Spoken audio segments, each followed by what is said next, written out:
आरे ऐसन मनोहर मंगल मूरत, सुहावन सुंदर सूरत न हो। ललना ए करे तारा हल हा जरूरत महूरत खूबसूरत हो।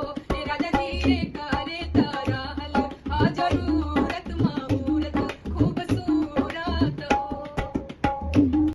अरे बाबा के दरबार बा, खत्म रोजी गैर बा, हाथ रस के निर्णय जो हत लड़की के परिवार बा। अरे का बा यूपी में का बा, कोरोना से लाखन मर गईले, लासन से गंगा भर गईले।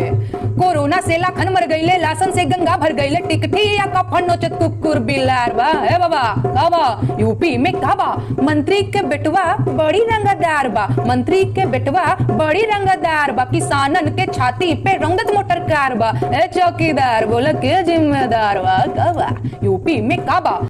हेलो दोस्तों, नमस्कार। मैं पिंटू आर्यन आपका भाई और आप देख रहे हैं जोश बिहार। दोस्तों बता दें कि जोश बिहार में लगातार नया संग राठौर का वीडियो मैं हमेशा लेकर आते रहता हूं। हालांकि अभी चल रही है चुनावी माहौल, लोकसभा चुनाव 2024 आने वाली है और इसी में सभी पार्टियां अपने अपने सत्ता में आने के लिए कुछ न कुछ नौटंकी खेल जरूर कर रहे हैं। इसी पे साध रही है निशाना हमेशा सरकार को ट्रोलते हुए, हमेशा मोदी पे ट्रोल करते हुए। ये हमेशा गरीब मजदूर और युवाओं को हक दिलवाने की काम बात करती है। दोस्तों बताना चाहेंगे नेहा सिंह राठौर ने फिर से एक बार और मोदी पे साथ दिया निशाना और मोदी जी ने बोली है नेहा को कि आप सत्ता में आ जाओ और मैं तुम्हें मंत्री बना दूंगा और हमारे तरफ से तुम मेरे तरफ से गाना गाओ।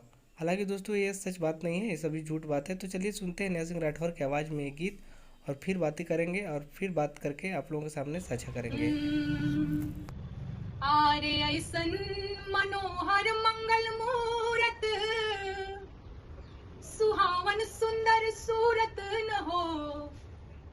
ललना ए करे तारा हल हा जरूरत महूरत खूबसूरत हो।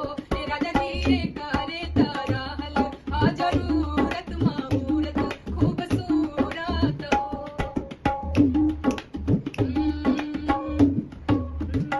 बबुआ हमार महाराज होई है, आरे राजा धीराज होई है हो।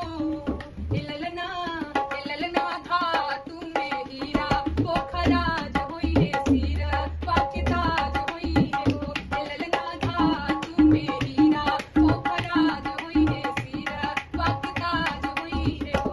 राजा जी करे तारा हल हा जरूरत महूरत खूबसूरत हो। है वाइस चांसलर यूनिवर्सिटी के, मेयारा लंदन सिटी के न हो। ललना हो से